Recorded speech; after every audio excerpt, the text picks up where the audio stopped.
এই জন্যে আমি বারবার আপনাদেরকে মনে করে একটা কথা, আমার জীবন থেকে উপলব্ধি করি একটা কথা, যে একমাত্র আল্লাহ ছাড়া এই পৃথিবীতে এবং পরকালে আমাদের আপন বলে কেউ নাই। বাকি সবাই সবার স্বার্থের জন্য আছে। মানুষ মানুষের অবস্থানকেই মূল্যায়ন করে, মানুষ মানুষের অবস্থানকেই মূল্যায়ন করে। আল্লাহ রাব্বুল আলামিন আপনার ভিতরটাকে ভালোবাসেন। দেখেন, আপনি যখন নামাজ পড়েন নাই, আল্লাহ পাক কিন্তু আপনাকে ধ্বংস করে দেন নাই।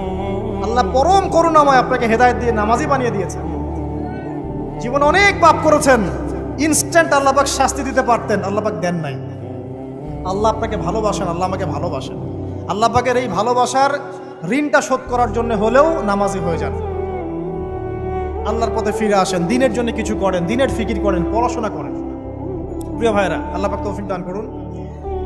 দেখুন, এই রিবা থেকে দূরে থাকার জন্য একটা হাদিস যথেষ্ট, যে 4 শ্রেণীর মানুষকে আল্লাহ রাসূল